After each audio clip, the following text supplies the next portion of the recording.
Welcome to our channel. Today we how to backup Windows encryption recovery information correctly step by step clearly.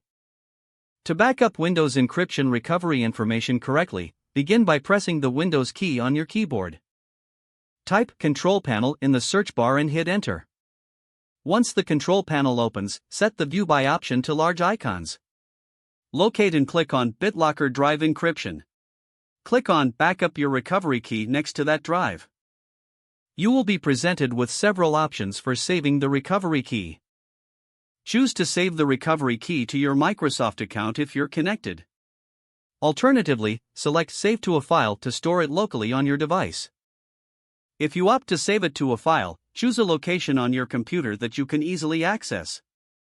Name the file clearly, such as BitLocker recovery key, then hit Save. You can also choose to print the recovery key for a physical backup. Make sure to store the printed document in a safe place.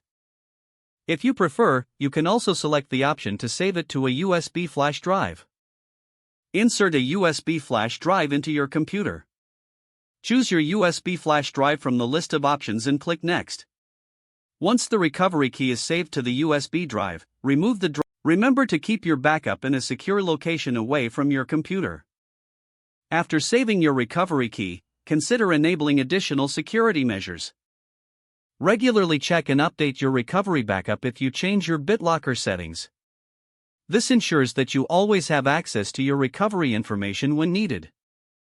Following these steps will help guarantee your Windows encryption recovery information is securely backed up. If the page does not load, refresh the browser or try again in a private or incognito window. Make sure you are using the correct email address, then retype it carefully to avoid small typos. If your password is not accepted, use the reset option and create a new strong password you can remember.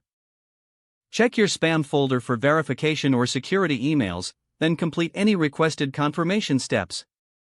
Enable two-factor authentication if available to improve account security and reduce unauthorized access risk. After signing in, review your profile details so your contact information and settings are accurate and current. If you see an error message, note it down and try again after restarting your device and internet connection. Log out when you finish, especially on shared devices, to keep your account and payment information secure. If the page does not load, refresh the browser or try again in a private or incognito window. Make sure you are using the correct email address, then retype it carefully to avoid small typos. Don't forget to like this video and subscribe to our channel for more step-by-step tech guides.